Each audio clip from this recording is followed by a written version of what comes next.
Hello, everyone, and welcome to the podcast. Big thank you to our sponsor, Celebrity Coaches, providing transportation to the biggest names in entertainment. Thanks to Celebrity, we're hitting the road to talk to the pros that make concerts and live events happen. Today, we're on the streets of Nashville, Tennessee. We hope you enjoyed this episode. If so, please leave us a comment. Don't forget to hit the like, share, and subscribe. On today's episode, we have a fixture in the music and touring world.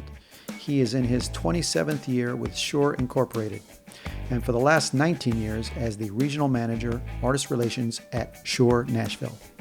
In case you don't know who SHURE Incorporated is, based in Niles, Illinois, 2020 marks 95 years that they have been manufacturing audio and electronic products distributed worldwide.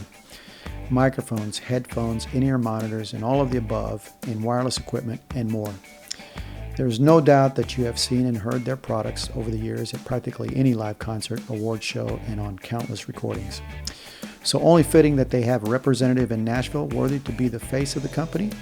He is also an excellent drummer and percussionist. He is the pride of Chicago, Joliet, Niles, and Bolingbrook, Illinois, the Ryan Smith. Ryan, thanks for doing this.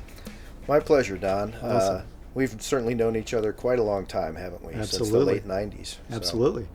And I actually remember you asking me in Chicago about, what I thought about you bringing an office to Nashville. And at that time, I think that, and you can tell me more about this from your perspective, but country music especially was thriving and booming, and I'm sure that's part of what this got you in the mindset to bring the office here. So tell me about that. I know that you had to make a proposal to the company. Before that, what was happening, and from your perspective, and to get you the place where you said, hey guys, we need a place in Nashville? Well, there were a lot of things happening, both professionally and personally. So my wife and I had gotten married in 1994 and moved into a small Cape Cod house in Burbank, Illinois, and had our first child in 96 and planned on having another child at least. And we were wondering, this might be time to start looking around for a bigger house. Yeah.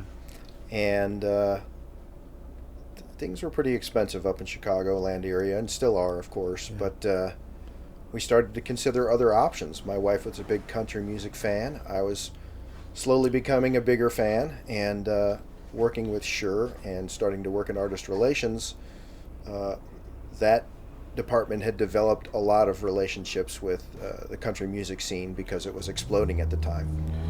So I started formulating this idea based upon some trips down here to Nashville for Summer NAMM, when my wife would come with me, and we'd start going out and looking around in the area and grab one of the real estate books, and couldn't believe the difference in prices for the size of a house you could get. Yeah. So her parents were planning to retire down to Paris, Tennessee, and I was like, well, this works out pretty nicely if we can make this happen. So I started formulating some ideas of what would this look like.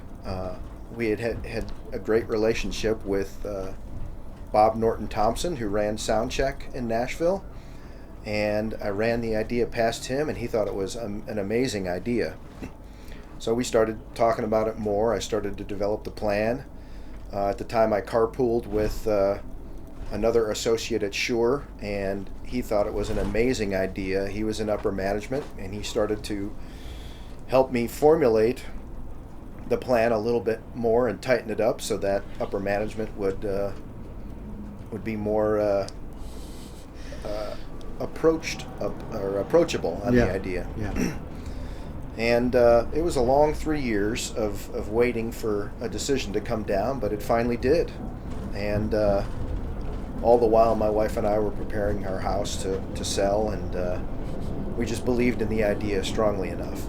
Well, and you already had a lot of relationships building with clients and artists here. And Absolutely. You could see that things were moving over here, and so it was I mean, it was kind of a no-brainer. I don't know how. I think it would have been more difficult if we hadn't had your office here, just from my perspective. And I'm just one of many that you deal with on a pretty regular basis. Besides being a liaison for artists and managers and supplying products, you also have to stay on top of the products. They come out all the time. The technology is changing all the time. And there hasn't been a time that, for me, that when I've had to come and get something or ask you to come out or whatever, there's so many events and things that you participate in, things like that, that you're not completely knowledgeable about whatever it is. And there's so many different things besides microphones. And the wireless systems, that's an ongoing progression of technology and challenges because of the wireless frequencies and things like that. So is there anything in particular that you have to do? They say, Ryan, hey, we got some new stuff coming out. Because I know lately there's been some new ear monitors of different types, consumer type, things like that. There's a lot of new microphones. So in general, do you have to kind of study up on the newest pieces coming out? I mean, I think most people would agree that it's smart to be in the always learning mode, no matter how old you are. Absolutely. And that I learned out of really necessity early on in working with Shure. When I started, the wireless systems of the time had one frequency.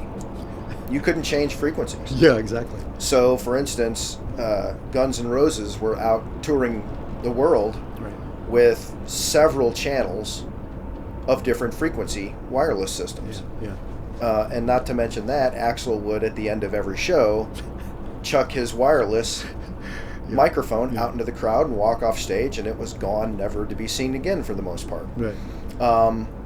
So that was the time I started in Shure, and even then it was, okay, what city are you in? What frequencies are good based upon what TV stations are there?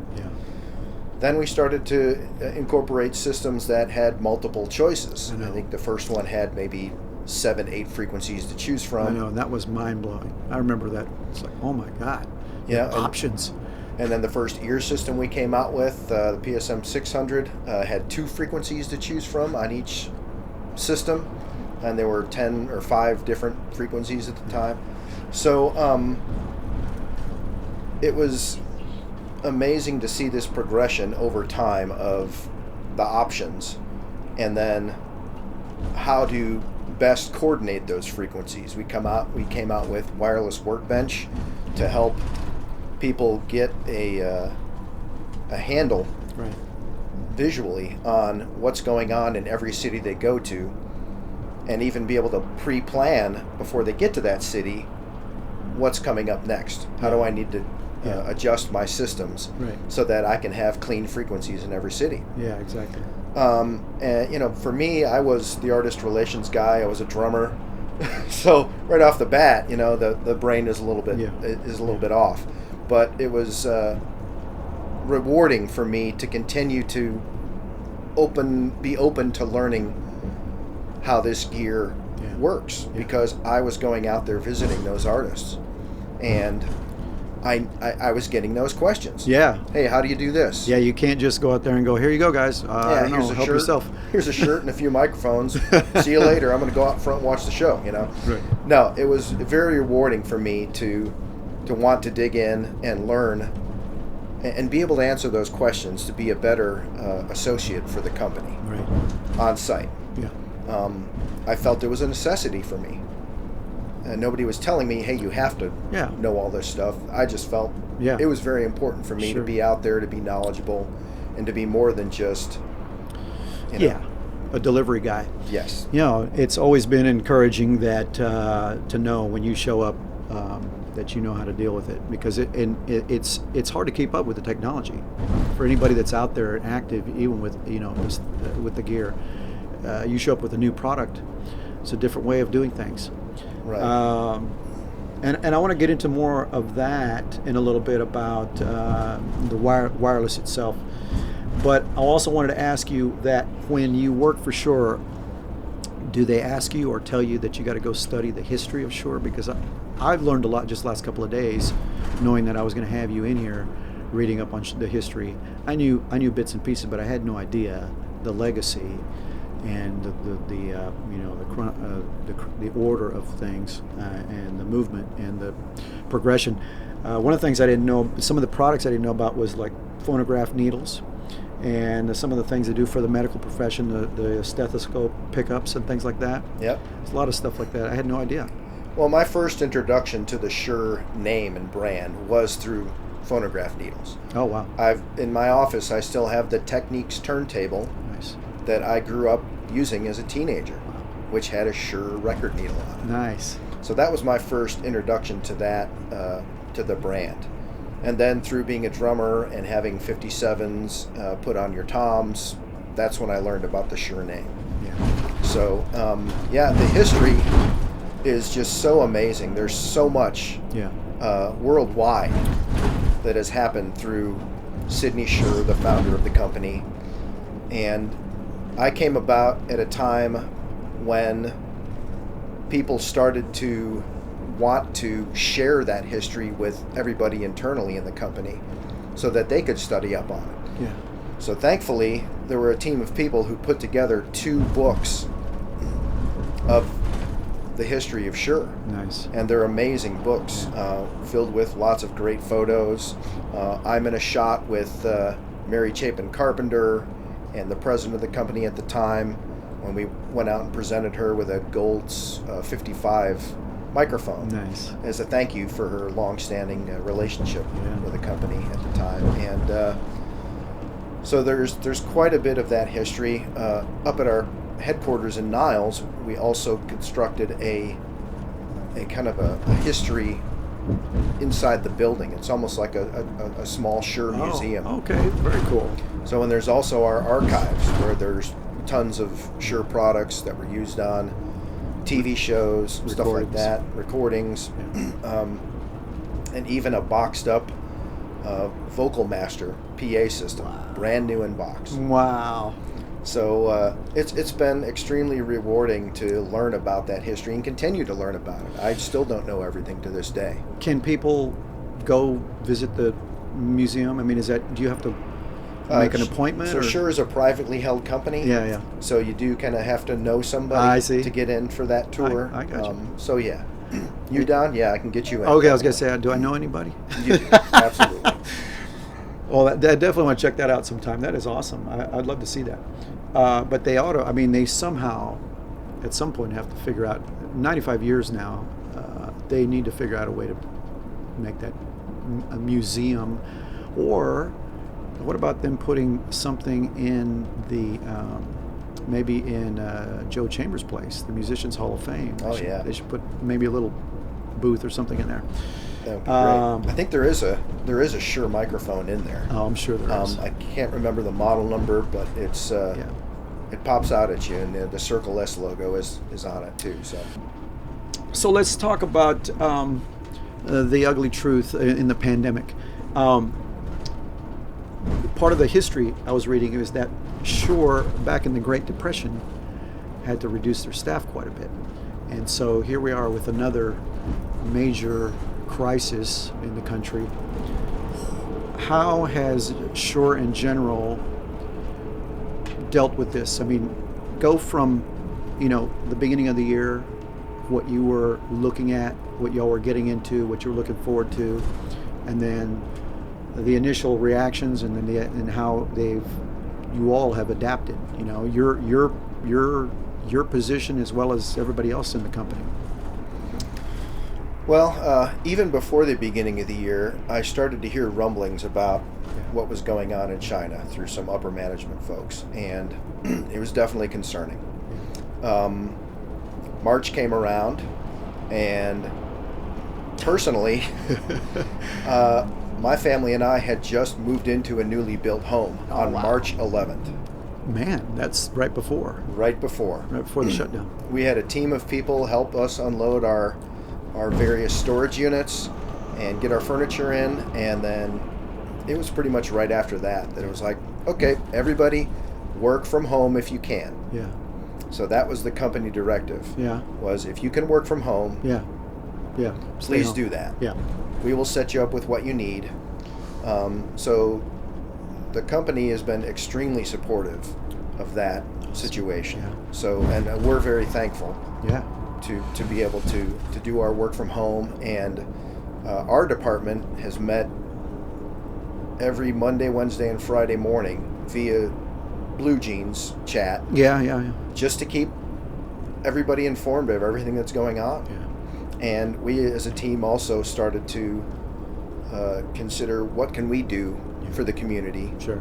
to keep them involved. Yeah. and stay in touch with them. Yeah. And so we started doing webinars.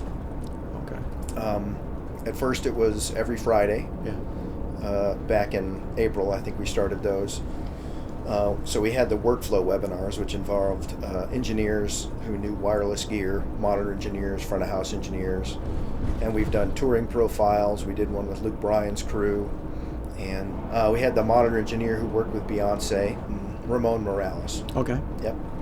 So we had him on, several other guests, and it's been really rewarding to offer that to people as a way to keep in touch with their careers in some respect, and follow what other people are doing when they're out touring and stuff like that. So, and plus we also do a Tech Talk Tuesday, where we invite people to call in and ask questions about gear, technical questions they might have, and our pro market development people address those questions. So that's been it's been interesting to pivot to that workflow, but it's we've definitely hit the ground running with it, and trying to keep the content flowing. Yeah. Well, it's a adapting. Exactly. And so as far as the company, have they been able to keep everybody employed? Or they have to make any cutbacks or anything like that in some of the other offices? I mean, obviously here, it's just you here in Nashville, correct? Right. Yeah. That's correct. But as far as manufacturing and other offices and things like that, have they had to slow down at all? I mean, the back order situation, there's there's some things that are because of the demand. Like, for instance, these microphones here, the need for podcasting microphones exploded. Yeah. So we got tons of orders for SM7s, and it's been great to see that, where the wireless world has been very, very slow in some respects. The wired microphones are flowing out there. Right. So, well, and I would imagine that the as far as manufacturing, you're also reliant on other components coming in from different places too, and those manufacturers may have slowed down a little bit too, with a lot of things getting shut down. So, back order is to be expected.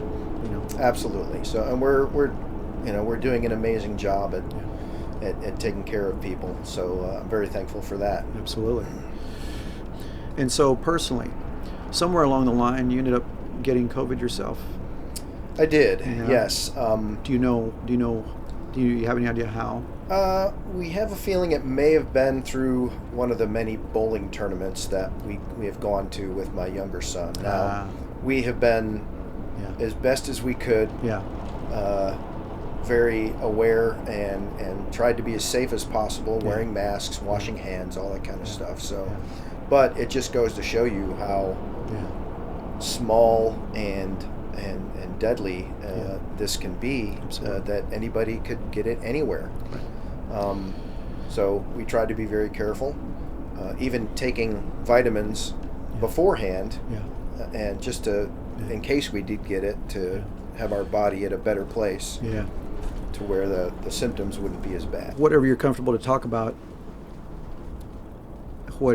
how did you feel? How did you get through it? How did you manage the time that you were quarantining, basically, I'm sure, and did the rest of your family catch it as well? Everybody got it together?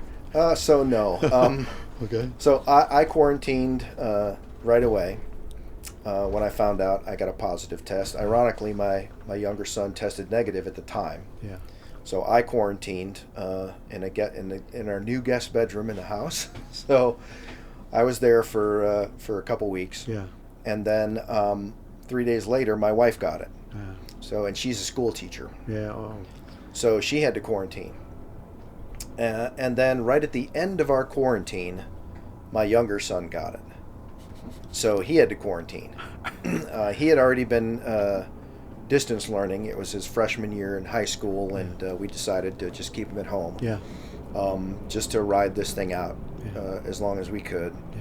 to make sure that if he goes back to school, it's in a safe situation. So, so that's kind of how we managed. We tried to keep our distance from each other, and as far as symptoms, each one of you, was it the same? Did everybody have a similar experience, or was it like miserable for one, more miserable for one than the other? I mean, I've heard a lot of different things. It affects everybody differently. Right.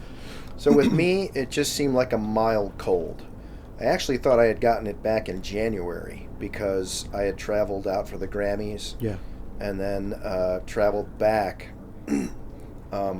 for another event I traveled up to Chicago. So, and when I came back home from Chicago, I was just miserable. Yeah. So once I found out about it, we all got tested, and none of us had it. We also got tested for the antibodies at the same time, and none of us had them either. So, but when I got it, it was my throat was. I was having some throat issues. Breathing was no problem. I never got a temperature.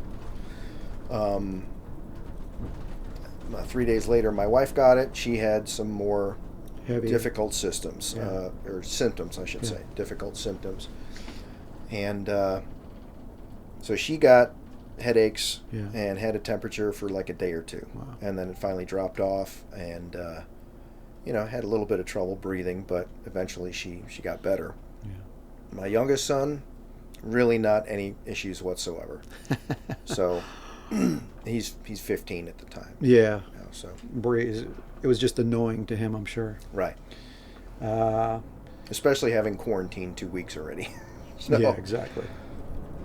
Let's talk about wireless frequencies. I know that a while back you had to do some lobbying. The frequencies that we get to use in entertainment have been moved around over the years and shortened. There's been equipment that we basically has gone obsolete now because you can't use those frequencies anymore. And so, tell us a little bit about that. Tell us about when you had to lobby, and tell us what's happening now with it, because as we go along, and there's so many more new products and new technology with phones and everything else, I'm sure that they're going to be trying to push to squeeze us entertainment frequencies that are available to us down, and which affects the equipment that we use and that we've already purchased and those sort of things. So it's a big, wide open topic there, but you know a lot about it. Well, like I said earlier, always learning. Yeah. There's definitely a lot to cover there, and just from a bird's eye view perspective. Yeah. As you explained, wireless systems, the amount of space we have to operate has grown smaller over the years, and thankfully, we have engineers who have learned how to maximize the space that we do have, and come up with new ways to fit more frequencies in a smaller space, and make them as clean as possible.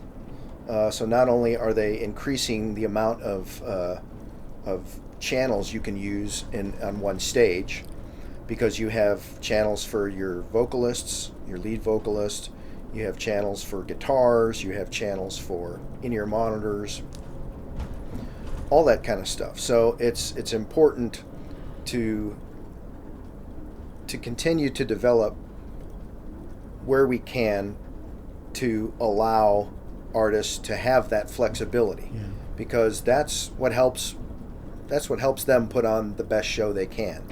From a musical perspective and from an entertainment perspective. So,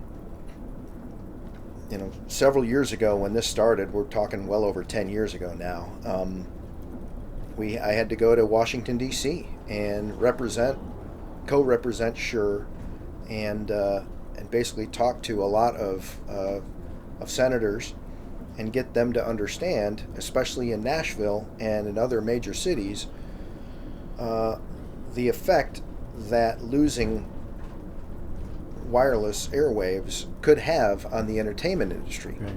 which drives Nashville from a huge perspective. Well, and so many people don't have no clue about what happens just in a single concert or a single event, even football games, Right. any sort of well, indoors and outdoors. So one arena with a concert can have thousands of frequencies going on with the show, Yep. with wireless microphones, ear monitors. Then you got intercom systems. And the building has their own radios. The touring groups have their own radios, two-way radios. Yep. And so everybody's trying to find clean channels so that you don't have distortion, you don't have interruptions, you don't have weird things coming through the sound system. So I just say that because it's mind-boggling, and so many people are completely unaware of what's happening in one performance, one show, one event. Absolutely. Yeah, on any given day, like let's just say like CMA CMA Music Fest. Right. You could have 300 to 400 frequencies happening just in one area. Right. Right. And they all have to work together. Right. They all have to be coordinated, sometimes by anywhere from 2 to 5 people, depending on the venue. Yeah. You could have 200 frequencies inside the arena. Yeah. You could have 200 frequencies outside the arena. Yeah. And depending on Yeah. their location, Yeah. some could interfere with each other, some Right. wouldn't. And then down the street, or somewhere in another part of town, you can have all these other events, and they've got the same thing going on. And then you also have the local police and everybody else running around with radios. You have production teams of all sorts. CMA Fan Fest is a great example because you have all kinds of groups, individual groups, and bands, and the stage production. Then other production groups running around with their own two-way radios. Yep. And everybody's depending on those to work Yeah. flawlessly. Well, it's communication. Especially Yeah. the lead singer whose name is on the marquee. Yeah. It's incredibly important that when they grab a microphone and go out there to sing to the crowd, the minute they hand that back at the end of the night, there should be no interruptions. Right. None whatsoever. Yeah. Because that's the last thing they want to think about. Well, Ryan, let's talk about you. Let's talk about the Ryan Smith story, and starting out in Illinois. But before you got interested in the music business and everything about that, is there, what else would you have done if you hadn't gotten excited about live entertainment? Well, thankfully, music has always been a part of my family. Yeah. My parents, they were a huge influence on the music that I listened to, and they listened to. Yeah. A lot of vinyl. A lot of vinyl. Best of the Doobie Brothers, Fleetwood Mac, Rumors, Mamas and the Papas, Saturday Night Fever. I mean, there's quite a bit. So there's, from an early age, records were playing in your house. Absolutely. John Denver, greatest hits. Yeah. So that was my first probably introduction to country music, was listening to John Denver. And did anybody else in your house play instruments? Yes. So my father played guitar. Okay. He had a Gibson Les Paul Special. It's a beautiful guitar. And so he played guitar. My older brother started playing drums. I felt I had it in me to play drums as well. Yeah. And so I played drums in played snare in grade school and throughout high school and stuff like that. So I always had an appreciation for music. But my initial dream was to become an aerospace engineer. So I loved the idea of flying into space. Yeah. I loved everything about the space shuttle. That really excited me. Well, after high school, I went to junior college, and for some reason, I don't know what it was, maybe it was a time thing, but I had signed up to take college algebra and trigonometry in the same semester. And that quickly set me on a new path of, okay, what can I do with music? So, I didn't have the... And so those courses were in pursuit of some sort of aeronautics. Absolutely. Yeah. Yep. I wanted to become a mission specialist. Awesome. And, that required a lot of brains and math. And you're looking at somebody that just freely admits that he doesn't have that. So, and thankfully I didn't pass that on to any of my other kids, because they're much more smarter than I am when it comes to math. And were your parents? Did your mom play an instrument? No, she did not. She's like my mom, plays a mean radio. There you go. I have vivid memories of my father's candy apple red 1973 Stingray that he rebuilt the engine on and put headers and side pipes, and my mom would drive it to work, and when she would come home, the only thing louder than those side pipes were, "Don't stop thinking about tomorrow, don't."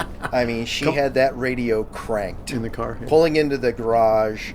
I mean, just unbelievable. So, and so they were both encouraging as far as pursuing music. Absolutely. And my father was like, okay, well, what are some careers you could do with music? So that set me on the path of getting a music business degree, which is when I went to Southern Illinois University after my junior college. I did 3 years in junior college. So. Okay. And going back for a second here, at Bolingbrook High School, you were a fighting rebel. Is that right? Raiders. Yeah. Okay, sorry. And you played in marching band, played drums and percussion in marching band? Yep, and symphonic band, so that was quite awesome. And I continued to do that in college as well. Okay. So Southern Illinois University. Yep. No, I didn't join the marching band at SIU. And Joliet Junior College didn't have a marching band. But you did some jazz stuff in... Correct. Yeah. Yep. And then I think you mentioned before that when you were at Southern Illinois, you would take some trips to Nashville. Correct. Yeah. So one of the classes that we had was called music business, and 6 times during the semester, he would load the students onto a bus and drive to Nashville from Carbondale, Illinois. Yeah. And meet with different industry executives, different artists, songwriters, visit different studios, and just talk with people and get to know what it takes to be part of the music industry and what kind of attitude you need to have. That was your introduction to Nashville? Yes, absolutely. And so somewhere along the line, you got a chance to interview Chick Corea. I did. So when I was going to Southern Illinois University, I'd never been in a proper band outside of like a jazz band in high school. I'd been in a big band. I actually played big band jazz for a number of years with a great group called Suburban Swing. So that was probably musically one of the greatest times in my life. Awesome. But when I got down to SIU, I found a group of guys that wanted to do heavy metal music, and I was big into heavy metal. Yeah. So we did everything from Judas Priest to Queensryche, Iron Maiden, Nice. Megadeth, Metallica, and awesome. The guitar player in the group worked for the Carbondale Nightlife newspaper. So he would, as bands were coming to town, he would often get the opportunity to do interviews with the bands. Yeah. And print the interview in the newspaper. Well, I was aware of Chick Corea in the electric band in college from Joliet Junior College through Southern Illinois University. And he came up to me one day. He goes, "Hey, man, I'm not really a jazz guy, and I thought maybe this would be in your wheelhouse because you did some jazz work. Do you want to interview Chick Corea?" And I'm like, all at once, it was like, okay, no, you've never done an interview before, and you're interviewing a legend. Right. Yes, I'll do that. Yeah. So they sent a big press kit when I got a whole bunch of CDs and a video of the acoustic band performance, which was amazing. Yeah. And I did a phoner interview, which I still have the cassette copy of. Nice. Of Chick Corea. I was certainly nervous, but got it done. Yeah. Typed it all up, sent it to the newspaper, and I still have copies of that as well. And who knew that, a decade later or so, I'd be developing relationships with every single member of that band. I was going to ask you if now you had, as a Shure rep, service that artist in that band. Absolutely. That's awesome. So, I got to meet Dave Weckl years later. Yeah. I first saw him in a clinic as a fan. Well, as a drummer and a fan. Yeah. I mean.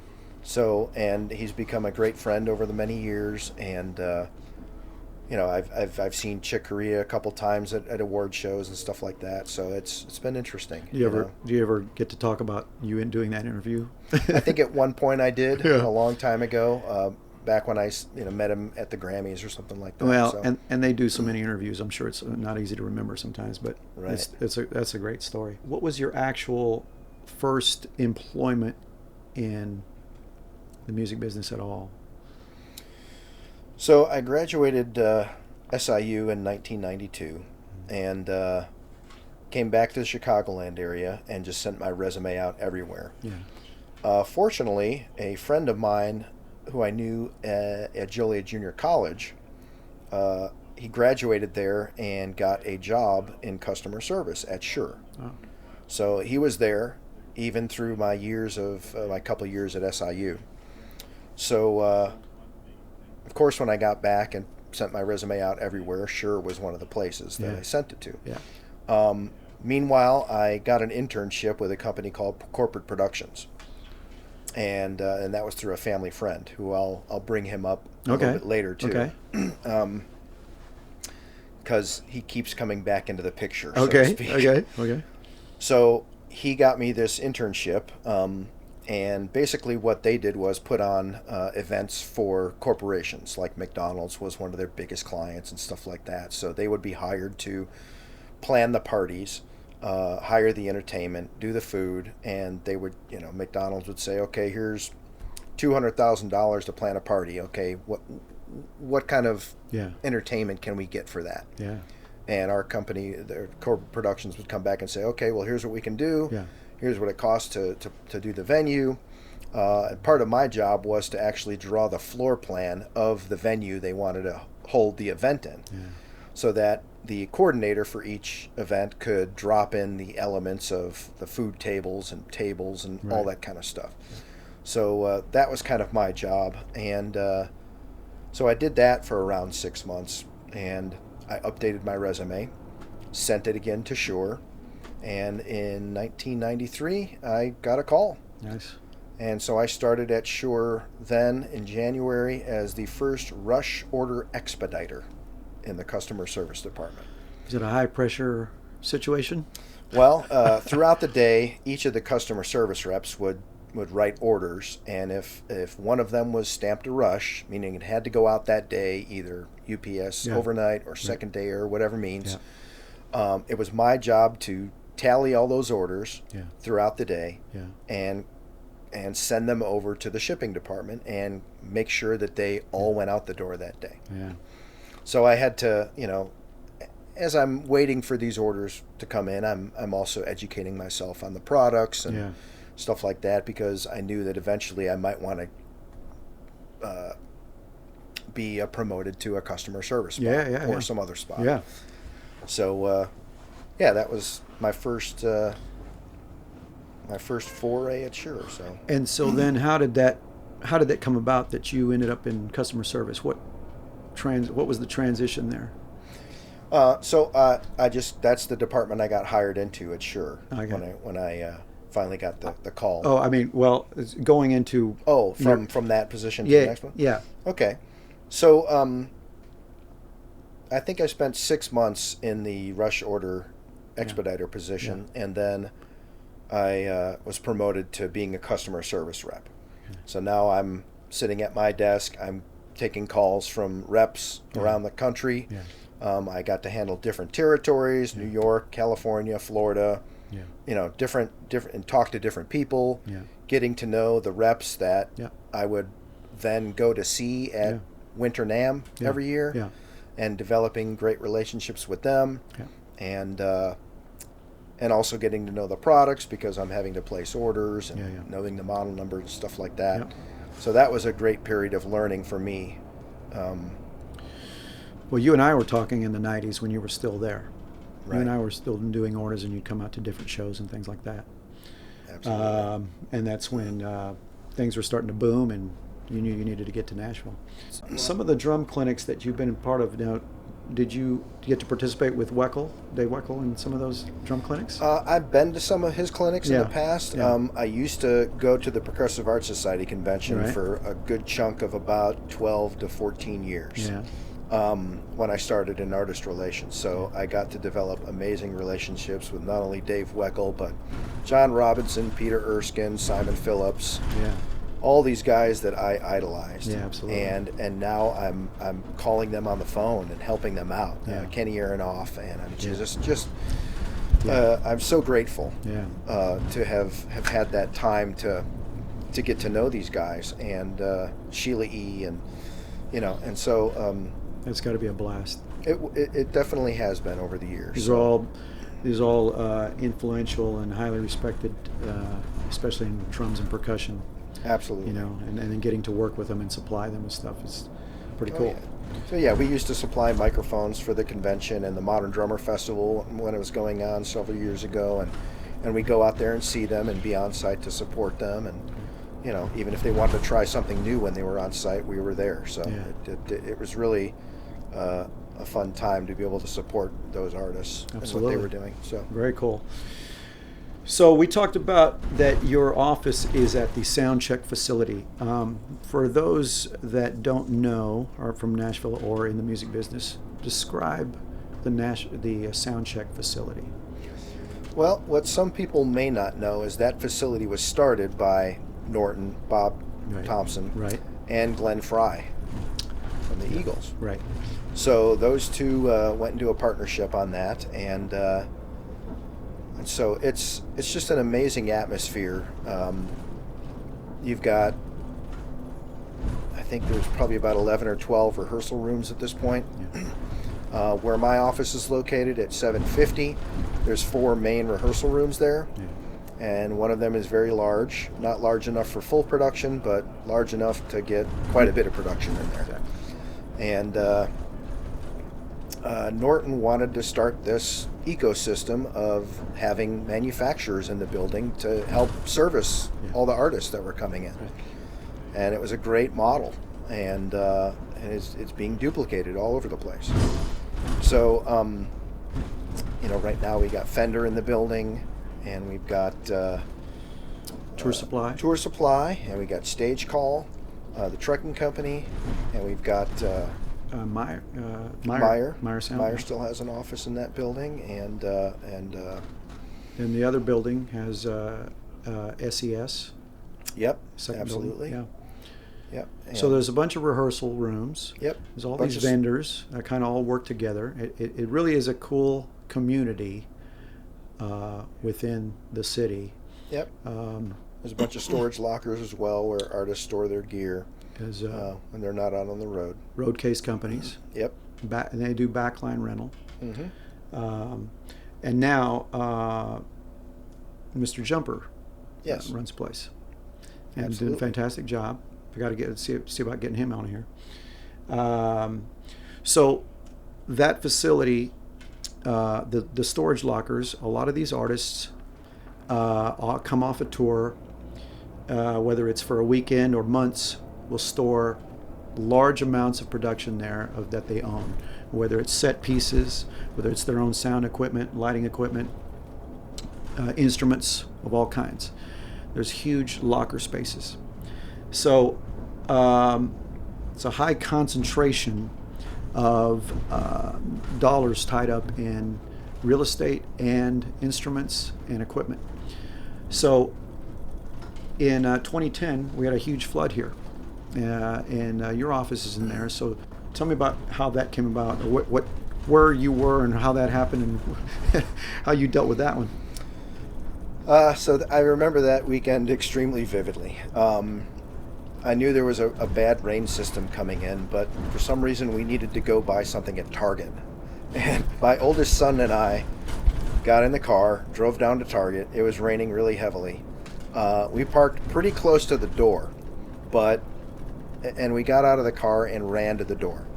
By the time we got to the door, it was like I'd been swimming for hours. We were drenched. Yeah. So that was concerning, but I never once thought about Back at the shop. what was going on downtown. Yeah. I had no idea Yeah. until I started to get phone calls Yeah. and started to hear the weather reports and the water line rising and stuff like that. And the building, the Soundcheck building, is right by the river. Exactly. So by the time we started hearing those reports, it was pretty much too late. Yeah. It happened so quickly. It did. It happened really fast. And, my first drive to the downtown area came 2 or 3 days later. You probably couldn't get to the building. I couldn't get to the building. Yeah. My family and I got in a vehicle, drove up to I-65 where I'd usually get off. We couldn't even get off the exit. Yeah. So we ended up going down, coming back, and we got stopped on the side of the road, and I took several pictures of boats Yeah. going down Cowan Street where normally cars would be driving. Right.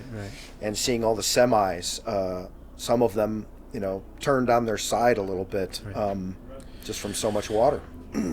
Right. And so at Soundcheck, some of these artists had their semis parked there, full of gear as well, parked there safely, they thought, full of equipment. And the building itself is already a few feet off the ground because of the loading docks and that sort of thing. But that's how high the water went up. I understand it was like 3 or 4 feet inside the building. Exactly. So you have all these storage lockers full of equipment and instruments. You have your office and Fender and everybody else there with stuff in there. So was your office pretty much just a complete loss? Not completely. A lot of the furniture, yes, desks, Yeah. stuff like that. Yeah.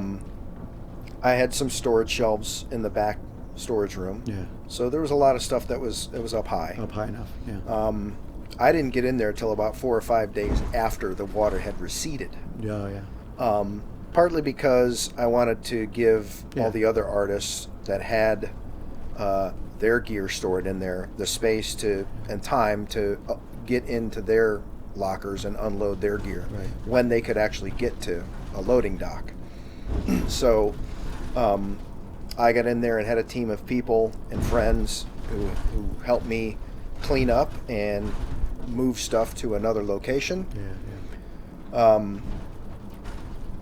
The president of the company at the time called down to me and said, "Are you okay? Yeah. Everything okay? Yeah.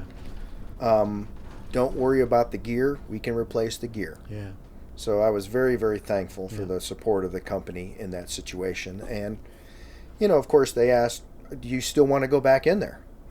And it was an immediate yes, Yeah. because of that atmosphere. And I knew that Soundcheck wanted to be open as soon as humanly possible, Sure. just so people could resume their normal activities as best as possible. But yeah, I mean, it was it was. It was some severe loss for a lot of was. artists. Yeah. You remember me mentioning listening to a lot of music when I was growing up. Yeah. My parents' Yeah. turntables and stuff like that. Well, they had a set of speakers Oh. that they gave me from when I was growing up. Yeah. And those speakers were in the office. Oh man. So those were the only two things of sentimental value that I ended up losing. Yeah. Other than that, I was of the same mind as my company. Other things could be replaced. Sure. So, well, we've had here, like in other parts of the country as well, we've had several crisis situations, including this one right now, and then the flood. And then just before the pandemic shutdown, we had a tornado. Did you, or you personally, or near the office, have any issues during the tornado? No issues other than the fact that I couldn't get to the office for a period of time. Oh, yeah. There was too much debris down on the road, and in fact, that had happened right before I was supposed to host, ironically, a student from SIU. Oh, wow. Who was wanting to get into the music business. So she came down, and I introduced her to a bunch of people in the area, so that, we were trying to get to my office at some point, and we couldn't. Right. So, not the best time. And then, well, the building, Soundcheck building, is not far from where some of the main tornado path was. Right. So, and then another situation where the music community came together to help pitch in and clean things up and help people out and that sort of thing. But pretty quickly, we had a pandemic shutdown right after that. So there are still people dealing with repairs and things like that because all the help had to stop. Right. Well, let's talk about your animals. I brought my animal with me. What do you tell me you got a new rescue? We did. So this was about 2 weeks ago now. We had recently lost a previous rescue dog that we had, a Hound Pyrenees named Parker, who was one of the most docile, wonderfully. Seemed he was trained before we even got him. Yeah. Because he was just the most mild-mannered soul in the body of an animal that I'd ever met. Yeah, and becomes part of your family. Yeah, absolutely. Yeah. So we had lost him, and that was my youngest son's dog. Yeah. And so recently we decided, you know what, maybe it's time to get my youngest son another dog. Yeah. And so we were looking around online, and there were certain types that we thought he might want to have, and we look up the prices for some of these dogs and call some of these pet stores, and they're like, oh, well, for $6,000 you could have this dog. And $6,000, okay, no, well, let's not do that. Let's try and go the rescue route again, because we had great luck in the past. Yeah. And so we found this dog on a rescue site, and called them, and he was still available. Went up and brought our other dog with. We have a black lab. Her name is Maya. Okay. And she's about 2 years old now. Nice. So we wanted to get, not only get a dog for my son, but also get a dog for Maya to interact with, which has been great. And what was the initial interaction like when you brought home? Wonderful. Yeah. It was great. I've got some great pictures of them laying together. Yeah. I've got some great pictures of them playing tug of war together and chasing after the same toy. And so it wasn't like any sort of territorial, wait a minute, what's going on here? No, not at all. Yeah. I think Maya was just too young to even care about that. She was like, I got a new plaything in the house. All right, cool, thank you. So they've been wearing each other out, which is awesome. Well, it's just so cool to have them to have each other, and then you to have them just with the family and stuff. Such great companions. Absolutely. Ryan, you referenced the friend of yours that has been part of your journey here. Tell me about him. So his name is Gary, and he was a friend of my older brother's. So Gary was the guy who got me the internship at this company, Corporate Productions. So probably about 5 years ago, I think it was, Gary sends my older brother an email. And basically the email said something to the effect of, hey, you have to get your brother to sign these guys. My son and I have been listening to their CD nonstop in the car, and we love them. And there were a couple links in the in the email, and I pull it up, and it's 21 Pilots. Oh, nice. And I'm a drummer. Yeah. I'm watching Josh on drums just slam these drums like he wants to break the head on every beat. Yeah, exactly. And so already I'm into it. And I had heard a couple of their songs just on the radio, not really knowing who they were. And so I'm like into it. I'm like, this is a great suggestion. And so I cold emailed the management company. And about 3 weeks later, I finally got a reply. Oh, nice. And they're like, hey, we've been thinking about working with you guys too. So let's meet up. Yeah. And so I went out to see the band and meet with the band when they played at the Cannery Ballroom. Oh, cool. To about 1,000 people. And it was a great meeting. The awesome. engineer was beyond excited to work with Shure.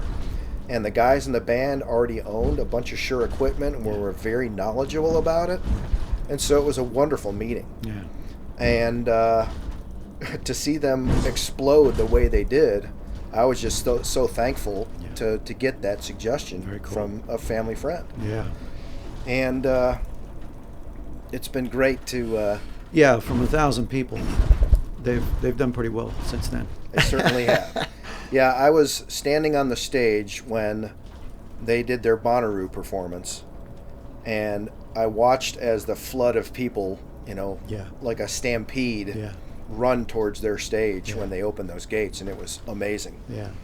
In your travels, I know that you don't travel by tour bus as often as others, that sort of thing, but in your travels, what is your... when you go up to Illinois, do you travel, you usually drive? A little bit of both? Mostly, if I go to visit headquarters, I'm flying up there. Yeah. So that's usual. I mean, but you still have family back there? Yes, Yeah. a little bit of family. Okay. Not much. Yeah. Most of them have moved out of state. So So my parents are in Arizona. My older brother's in Arizona, and I've got a younger brother in St. Louis area. I got you. So yeah, but you have to take a road trip here and there, and so the question is, where do you have to stop, and what kind of food do you have to pick up? What are your food stops? okay. Well, if I came home from Chicago without a tub of Garrett's popcorn, my wife would send me back to Chicago. Okay, well, that's important. And in fact, there was a recent trip to Chicago where I bought the Garrett's popcorn. Yeah. My flight was delayed several hours. And I got on the plane with the popcorn. Yeah. Oh, no. I got on the shuttle bus back in Nashville with the popcorn. I got off of the shuttle bus without the popcorn. Oh, no. Oh, no. If you drive by Nashville Airport and find some swear words laying on the tarmac, those are probably mine if you could pick those up for me. Oh, and I'll give you my address to email and your those wife, to. And your wife, too, right? Yeah, right. Oh, my God. So, yeah. In fact, I actually posted about that on Facebook. Yeah. One of my very, very few rants, if I ever rant on Facebook, I really don't. But that was it. And there were friends that replied and said, I'll send you some popcorn. Yeah. And they did. So that was I was thankful for that. Garrett's is serious. I mean, I've only had to sample a couple times, but Oh, yeah. I know some other Illinois natives that turned me on to it. Oh, yeah. And of course, if you go to Chicago, for me, I have to have, sometimes it's one of each. Thin crust and deep dish. Yeah. I love both. I grew up on thin crust. I Yeah. love deep dish too. So, And do you, I know there's some rivalries with some of the restaurants. of course, And do you care, or do you go to any of them, or? I don't. Yeah. I mean, I like food. Well, exactly. So, well, it's let's just cut to the chase on that. Well, exactly. Well, it's kind of one of those things where it's like, if you're going to have pizza in Chicago, it better be good.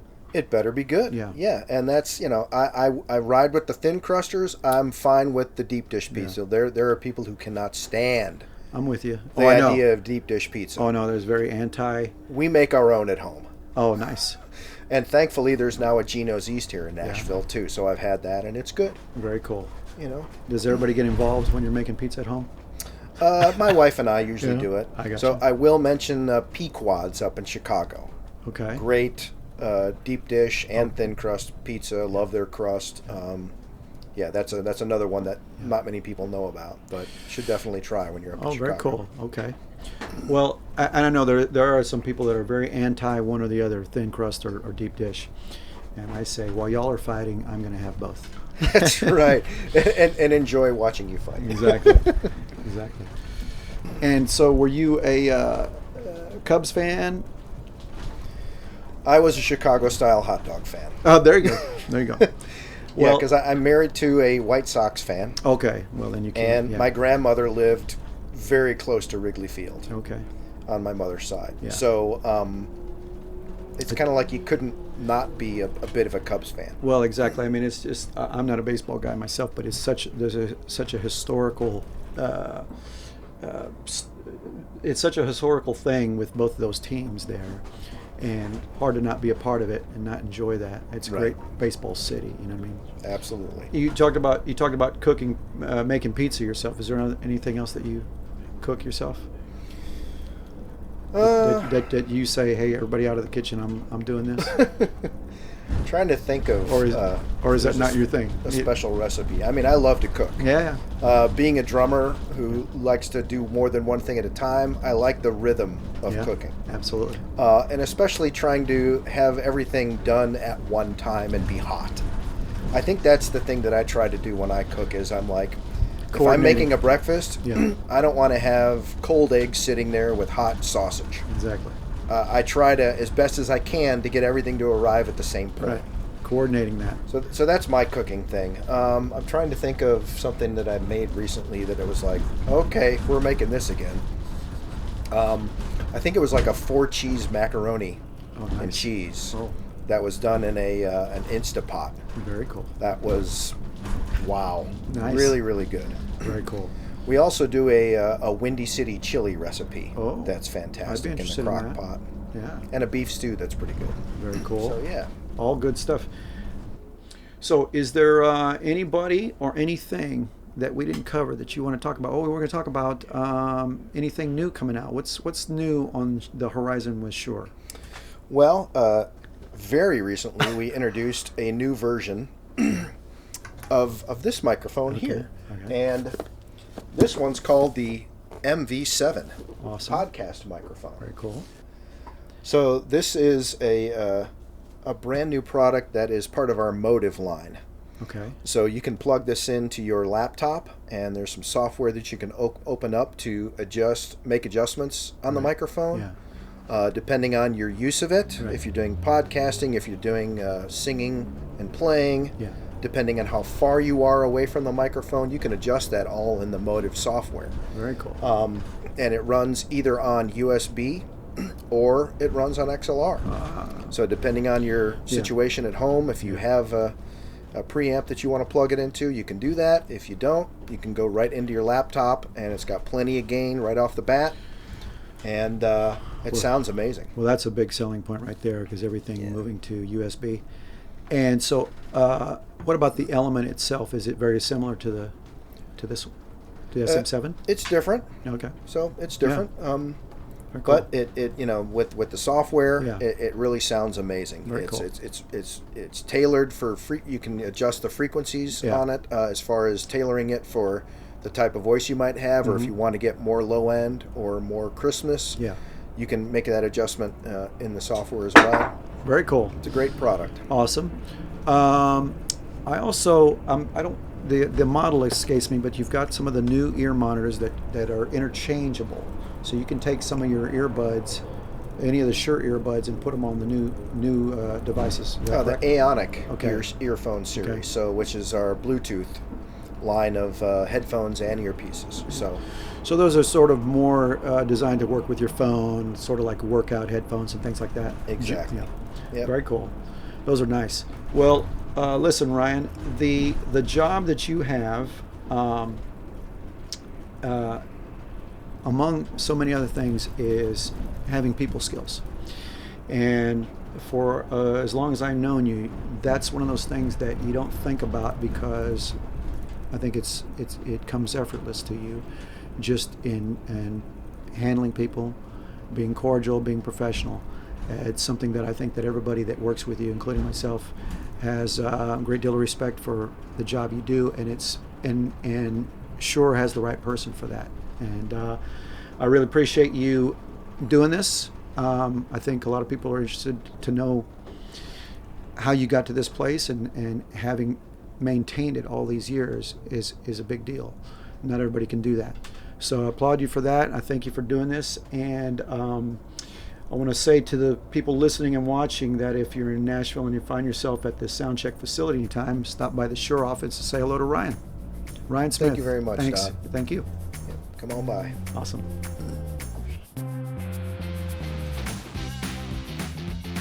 Thanks so much for watching. Let us know what you thought by leaving us a comment. You can also follow us on these social networks. And if you want to see more, please like, share, and subscribe.